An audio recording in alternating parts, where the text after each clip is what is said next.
the face formation. So the face will not be formed properly.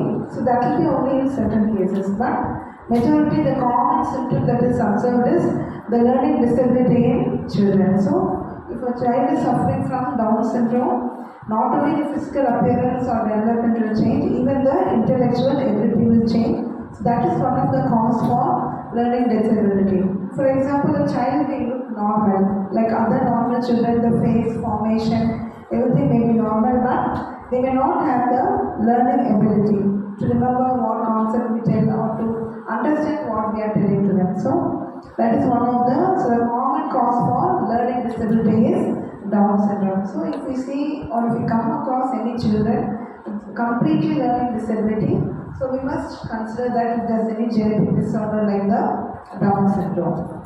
So it also commonly causes other medical abnormalities along with the heart and gastrointestinal disorders. So not only the brain is affected or the intellectual ability is affected, along with that it can affect the other organs, mainly the gastrointestinal disorders and heart disorders. They are more prone to cardiac failure and the any disorders of the cardiovascular system.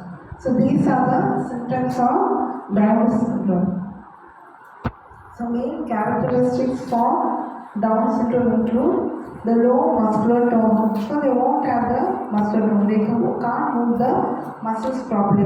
Mainly the hand and the leg muscles they cannot move properly, and they will be short stature. That is because of the lack in development. So that is one of the symptoms. So essentially the development will be delayed or completely absent. So they will be short stature. They won't have the normal growth. So the normal height of the adult will not be there in them.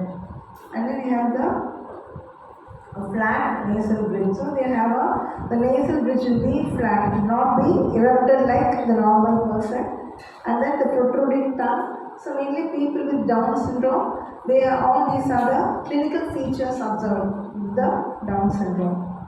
And mainly they have higher conditions. They have Alzheimer's disease and epilepsy. So what is Alzheimer's disease?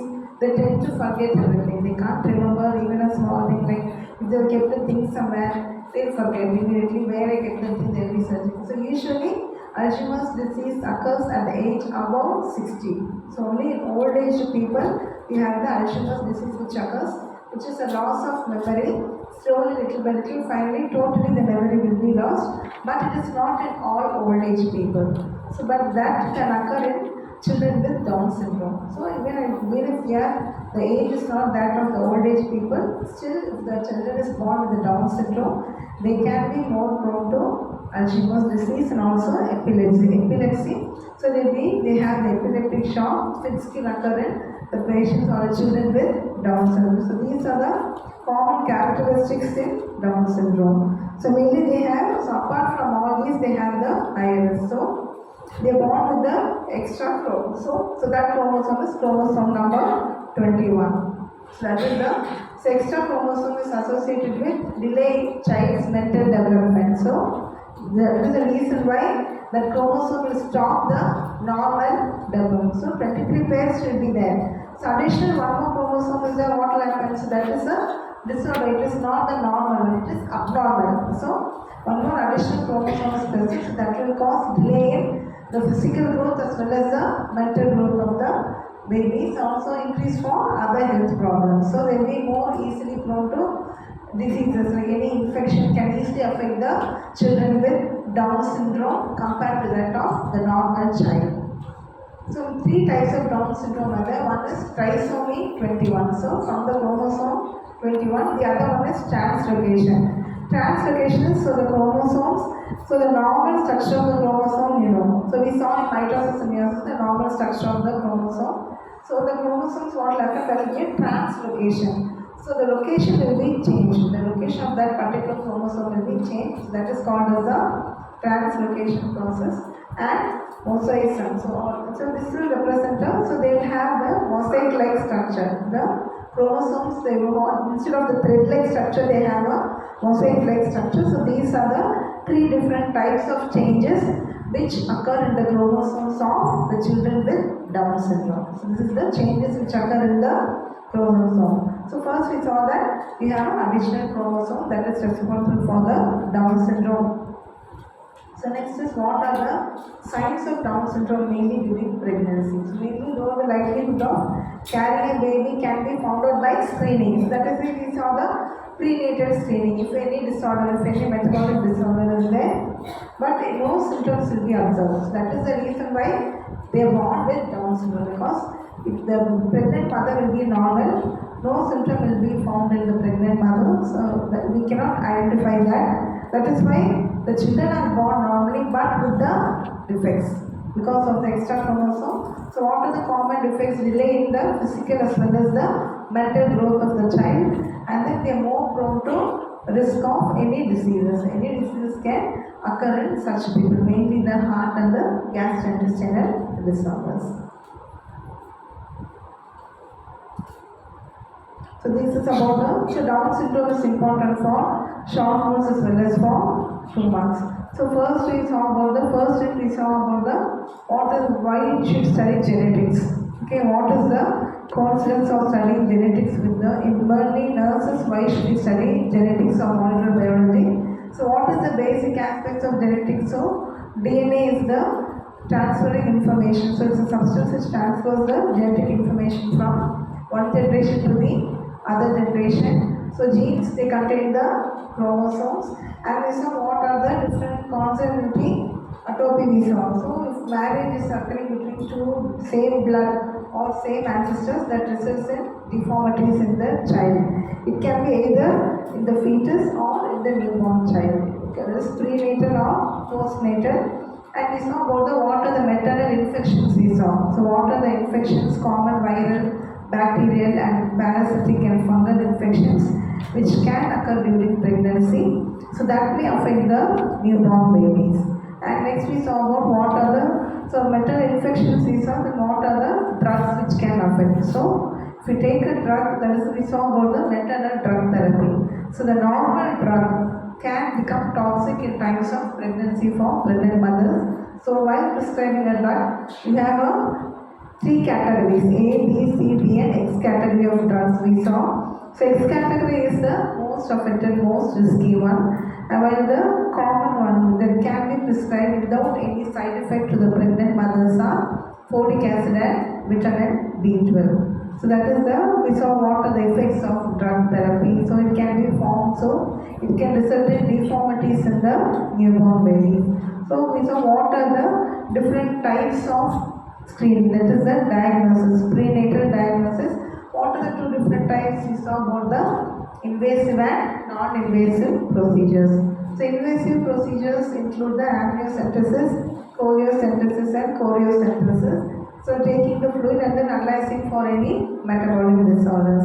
Non-invasive procedure includes the ultrasound scan which you do normally, and other types of scan. In case you are not able to identify by the ultrasound scan, they go in for the MRI scan. So all these without any side effects.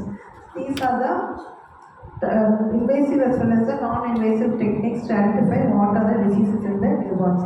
Then we have the various disorders, like I told you, inborn errors of metabolism. So inborn error means what? They are present right from the birth.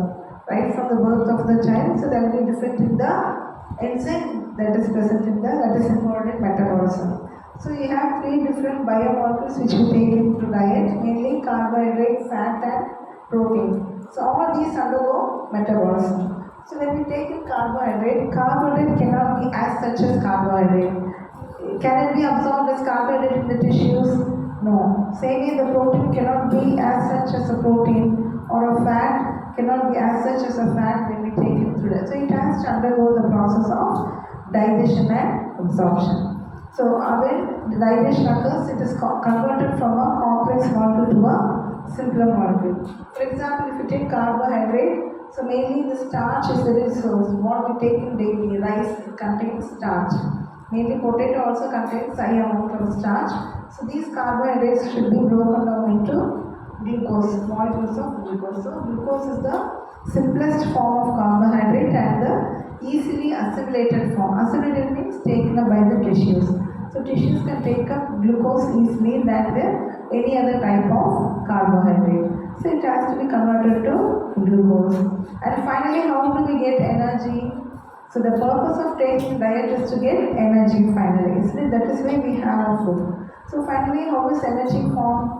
It is formed in the form of ATP molecules. So from glucose to the conversion of ATP molecules, it involves various metabolic pathways. Same way, fat or protein, finally ATP molecules should be formed that is stored in mitochondria of the cells.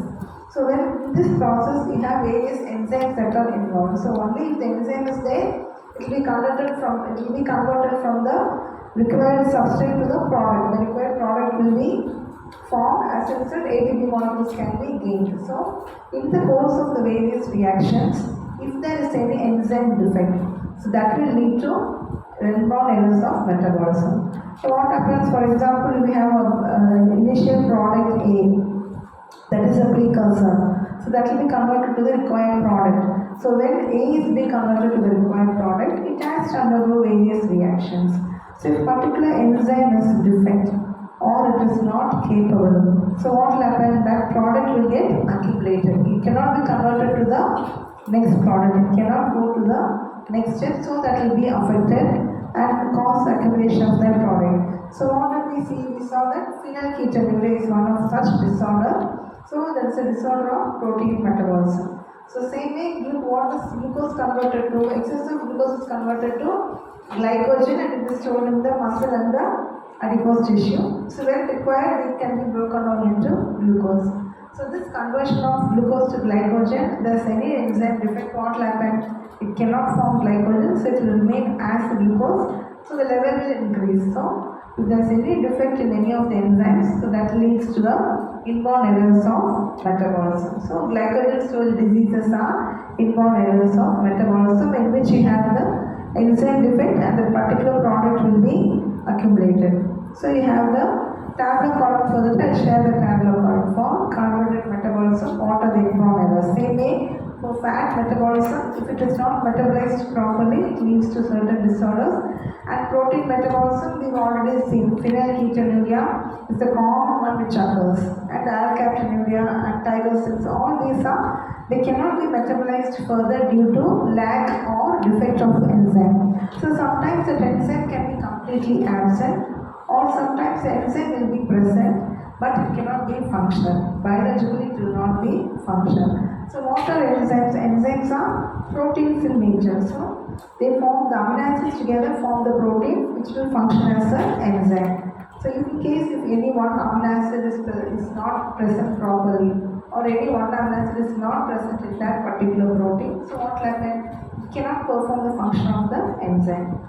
So sometimes enzyme may be formed but it will be defective, or sometimes the enzyme may not be formed at all. It can be either to defective enzyme or lack of enzyme activity. You have the inborn errors of metabolism of the three compounds. That is important. So all the main diseases only you have inborn errors of metabolism. So examination point of view, for 2 marks all the main diseases you must know. Then mainly the what is mitosis. We saw the what is mitosis, what is meiosis, then structure of DNA, what is the main difference between mitosis and meiosis, and what is prenatal diagnosis. So 2 units we have the same one. What do you mean by the prenatal diagnosis? So it involves both the screening. Prenatal diagnosis is for newborn screening. To screen the newborn babies for any disorder, we do the prenatal diagnosis. So diagnosis is done for screening for any metabolic disorder or any deformity. Then congenital atopy is one of the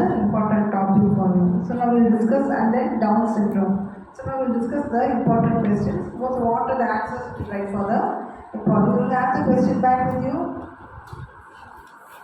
I will have the question back with you.